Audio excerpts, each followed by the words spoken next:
안녕하세요 여러분. 오늘의 흥미로운 영상 내용은 이 비율이 계속 높아진다면 트럼프 집권 하에서 주식은 어려움을 겪을 것이다. 그리고 두 번의 공격에서 풀리는 두 사람의 삶과 남은 미스터리에 관한 것입니다. 우선 좋아요 버튼을 누르고 채널 구독 및 알림 설정 또 잊지 마세요. 여러분의 관심과 지지가 저희에게 큰 힘이 됩니다.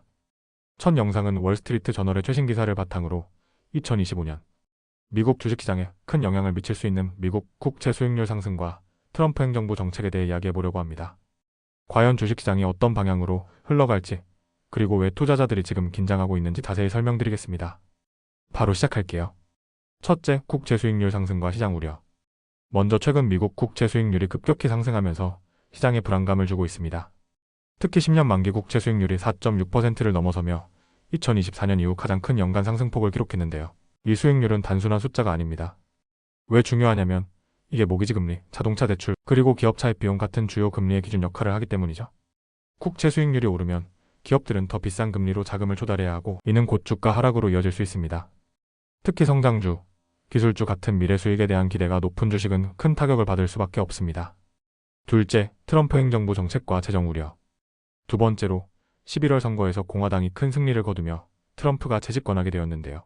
그의 친성장 정책이 기대와 동시에 우려를 함께 불러일으키고 있습니다.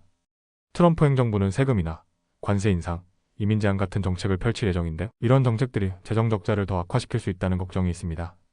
특히 재정 적자가 늘어나면 정부는 더 많은 국채를 발행해야 하고 이는 다시 국채 수익률 상승을 부추길 수 있습니다. CRED ITS IGHTS의 보고서에 따르면 이러한 상황이 지속된다면 국채 수익률은 지금보다 더 높아질 가능성이 있다고 합니다. 셋째, 투자자들의 경계와 향후 전망. 그렇다면 주식시장은 어떻게 될까요? 전문가들은 국채 수익률이 4.75%를 넘을 경우 더 길고 심각한 주식시장 조정이 올 수 있다고 경고하고 있습니다. 특히 EVRCOR이 ISI의 전략가들은 지금의 수익률 상승이 주식시장 강세의 가장 큰 도전이 될 것이라고 분석했습니다. 또한 CITIGR OUP의 경제 서프라이즈 지수를 보면 경제 지표가 예상보다 나쁘게 나오고 있음에도 불구하고 국채 수익률은 계속 상승하고 있는데요. 이는 단순히 경기 전망 때문이 아니라 재정 적자와 부채에 대한 시장의 우려가 커지고 있다는 신호로 해석할 수 있습니다. 넷째, 결론과 앞으로의 투자 전략. 마지막으로 앞으로 투자자들은 어떻게 해야 할까요? 시장 전문가들은 재정 정책의 변화, 그리고 국채 수익률 동향을 면밀히 지켜봐야 한다고 조언합니다. 특히 채권 수익률이 더 높아질 경우 주식시장은 더 큰 압박을 받을 수밖에 없기 때문이죠. 따라서 지금처럼 변동성이 큰 시장에서는 분산, 투자와 현금 비중 확대 같은 보수적인 전략이 중요할 수 있습니다. 또한 장기적으로 금리에 민감하지 않은 방어적인 주식이나 배당주에 관심을 가져보는 것도 한 방법이 될 수 있겠죠. 다음 영상은 미국에서 새해를 맞이한 지 얼마 되지 않아 발생한 두 도시의 충격적인 사건을 다룬 월스트리트 저널의 기사를 바탕으로 한 내용을 준비했습니다. 뉴올리언스와 라스베이거스에서 잇따라 일어난 이 사건은 많은 사람들에게 충격과 공포를 안겼고 지금도 많은 미스터리를 남기고 있는데요.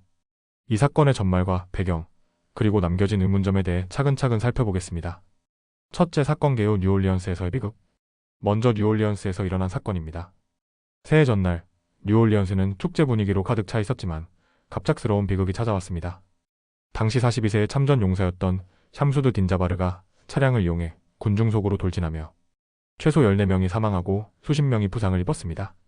사건 당시 자바르는 차량을 이용해 바리케이드를 뚫고 중심가로 돌진했으며 경찰과의 총격전 끝에 사살되었습니다. 이 과정에서 수많은 시민들이 큰 충격을 받았고 현장은 아비규환이었습니다. 목격자들은 마치 전쟁터와 같았다고 증언했습니다. 더욱 놀라운 점은 사건 이후 차바르가 남긴 영상과 그의 배경이었는데요. 그는 소셜미디어에 자신이 극단주의 조직에 충성을 맹세했다는 영상을 게시했고 군 경력이 있는 참전 용사였던 것으로 밝혀졌습니다. 둘째, 라스베이거스 사건. 또 다른 충격. 같은 시각 수천 마일 떨어진 라스베이거스에서도 충격적인 사건이 발생했습니다. 이번에는 또 다른 참전 용사인 매튜 앨런 리벨스버거가 자신이 운전한 차량에 폭발물을 설치하고 스스로 목숨을 끊었습니다. 그의 차량은 트럼프 인터내셔널 호텔 근처에 주차된 상태에서 폭발했으며 이 사건으로 인해 또 다른 테러 가능성이 제기되었습니다. 그러나 조사 결과 라스베이거스 사건은 테러가 아닌 개인적 이유로 인한 자살 사건으로 결론이 내려졌습니다. 리벨스버거는 유서에서 자신의 개인적, 정치적 불만과 PTSD로 인한 고통을 토로했으며 이번 행동이 주목을 끌기 위한 것이었다고 밝혔습니다. 셋째, 두 사건의 공통점과 남은 의문. 두 사건은 여러 가지 면에서 공통점을 보였습니다.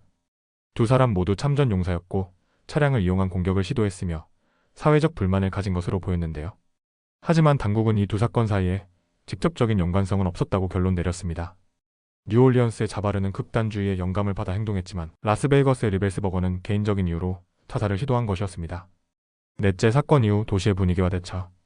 이 사건 이후 뉴올리언스와 라스베이거스는 큰 충격에 빠졌고, 특히 관광업에 의존하는 뉴올리언스는 빠른 복구와 치유가 필요했습니다.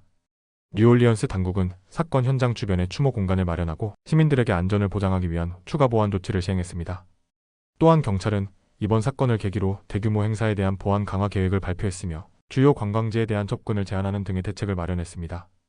다섯째, 결론과 남겨진 교훈 그리고 앞으로의 과제. 이번 사건은 단순한 범죄가 아닌 사회적 문제와 정신 건강의 중요성을 다시 한번 일깨워준 사건이었습니다.